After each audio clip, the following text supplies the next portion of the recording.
Friend, आज से श्राद्ध पक्ष शुरू हो गया। कल वैसे पूनम से तो आधी पूनम कल थी। अब आजकल तो क्या है, पंडितों के और ना जाने क्या क्या समझ में नहीं आते। हर चीज़ दो हो रही है, हर व्रत त्यौहार दो हो रहे हैं, मालूम नहीं पड़ता है। कह रहे कल से पूनम आधी लग गई थी। आज श्राद्ध पक्ष का पहला श्राद्ध आज है एकम का, तो समझ में नहीं आ रहा है। तो श्राद्ध शुरू हो गए हैं। मैं तो यही सबको बोलूँगी, जहाँ जिन जिन के यहाँ श्राद्ध है, पितरों के बड़े बुजुर्गों का आता है, तो उनके डेली नहा धो के सुबह ना सूर्य को पानी चढ़ाओ, जल का अर्घ दो। इससे पितर खुश होते हैं, घर में सुख शांति बनी हुई रहती है।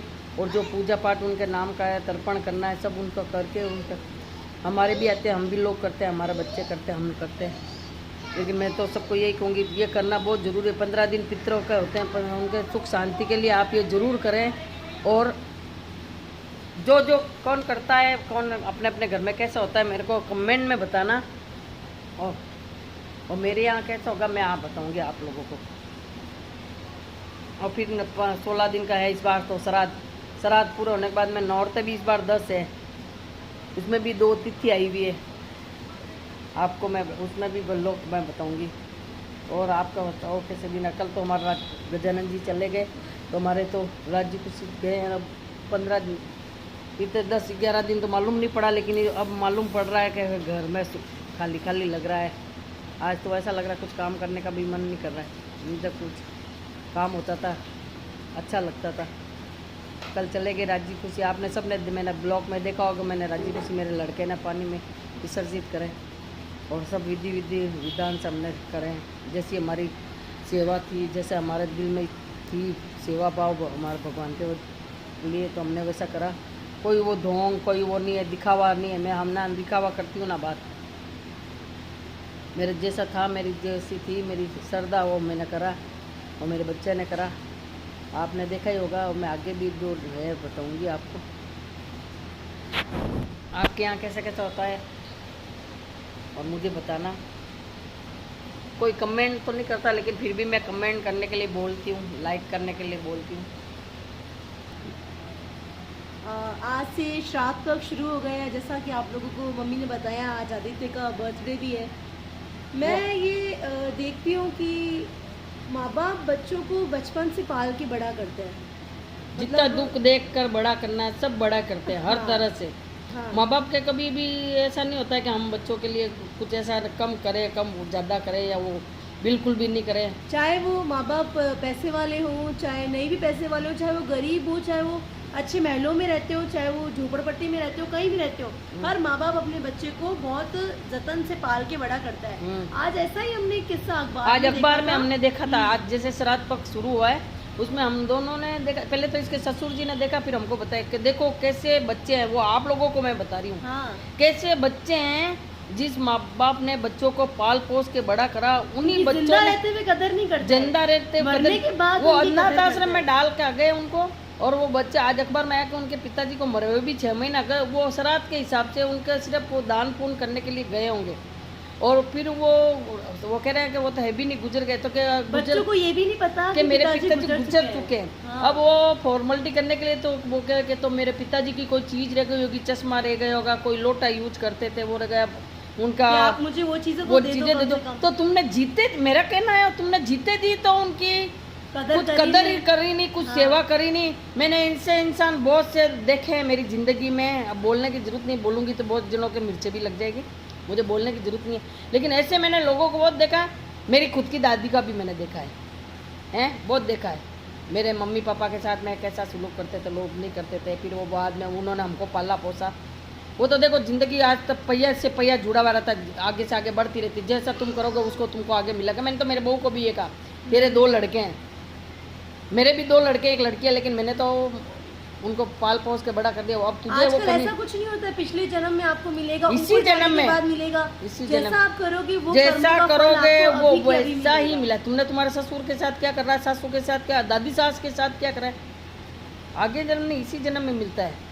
हमने तो देख रखा है। मैंने तो मेरी तो सास थी नहीं, मेरी तो सास गुजर चुकी थी। मेरे इसके लोग आजकल अलग रहना चाहते हैं, लेकिन मैं ये कहती हूँ कि बहुत बड़ा सौभाग्य प्राप्त हुआ आपको, जो आप जॉइंट फैमिली में रह रहे हो, आपके बच्चों को अच्छे संस्कार मिलते हैं। जो सिंगल फैमिलीज में रहते हैं, मैं ये नहीं कहती हूँ कि वो उनके बच्चे बिगड़ जाते हैं या फिर कुछ ऐसे हो जाते हैं, लेकिन मैं ये कहती हूँ कि बड़े बुजुर्ग के साथ बच्चों के बैठने का बैठना और- चाहिए, टाइम हाँ, देना हर चीज़ चाहिए, बच्चे ज्यादा समझते नहीं दो। सीखते हैं। जो पेरेंट्स अरे- सिखा सकते हैं ना, वो चीज उनको दादा दादी ये सब 10 सिखा मिनट सकते तुम हैं। बैठो, माँ बाप के पास आके 10 मिनट बैठो। अगर 10 मिनट बैठ गए ना तो माँ बापों को बहुत खुशी मिलती है।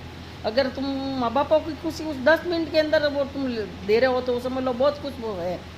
और तुम अपना टाइम बाहर ज़्यादा बिता रहे हो, अपने फ़ोनों में ज़्यादा रहते हो, हर चीज़ में रहते हो, तो ये तुम है ना अभी के लिए नहीं, तुम जब तुम्हारा बुढ़ापा आएगा तो तुम्हारे साथ क्या होगा वो तुम देखना। हमारे घर में सबके पर्सनल रूम है, लेकिन फिर भी आज जब मैं शाम को सबको खाना लगाती हूँ, मेरे हस्बैंड है, चाहे मेरे देवर है, हम मेरे सास ससुर, हम ये देखो हम सब इसी लोग जगह ये इसी हॉल में बैठ के सब हम एक साथ में खाना खाते हैं। और जो दिन भर की ये बातें देखो होती ये हैं, मेरे बच्चे का रूम है, ये मेरे भगवान का रूम है, एक रूम सामने है, एक हमारा सबका अलग है, लेकिन हम फिर भी हम यहीं बैठ के खाना खाते हैं, इसी जगह पे बैठ के खाना खाते हैं। ऐसा कुछ भी नहीं है हमारे घर में कि हम अलग अलग बैठ के खाना खाएं, या जो भी बात होती है, कुछ भी डिस्कशन होता है, हम सब आपस साथ में में करते बैठ हैं। के, शाम के समय सब लोग आते हैं, साथ में बैठ के हम लोगों को खाना खाना वगैरह सब कुछ शाम को एक साथ में होता है। ऐसा हमारे घर में है ही नहीं कि सब अपने अपने पर्सनल रूम में जाके खाना वगैरह खाना या बैठना, पेरेंट्स का टाइम नहीं देना। जब आज हम लोग ही हमारे पेरेंट्स का टाइम स्पेंड नहीं करेंगे तो हमारे बच्चे भी बच्चों वही से फिर तुम सीखेंगे आस मत रखना कि तुम्हारे बच्चे जब कैसे हमारे अच्छे मम्मी निकलेंगे। पापा ने हमारे दादा के साथ टाइम स्पेंड नहीं किया तो हम क्यों करें।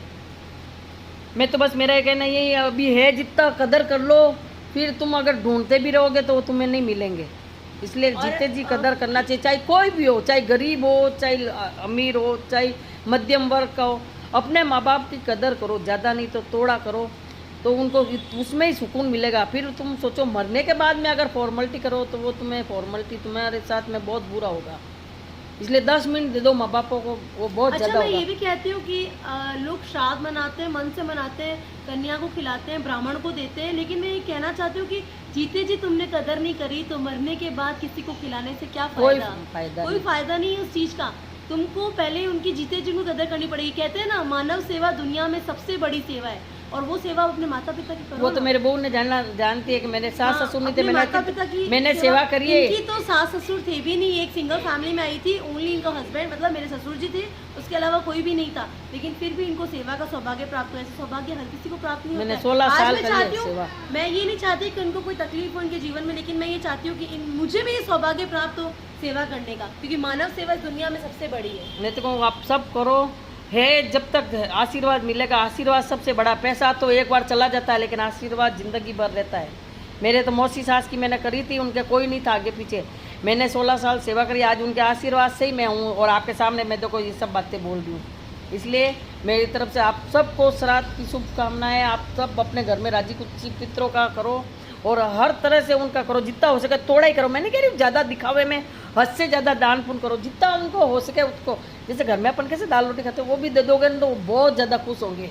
दिल से करना सिर्फ, और जीते जी कदर करो, मरने के बाद तो कदर करने से कोई मतलब नहीं। कोई मतलब नहीं है। इसलिए फ्रेंड आप सब इसमें अपनी राय देना कि हमने क्या बोला है, गलत बोला है तो आप उसमें भी कमेंट करना, सही बोला है तो करना। ये मेरी और कमेंट्स आप लोग करते नहीं हो, बट फिर भी करना हाँ। और बताना हम लोगों को।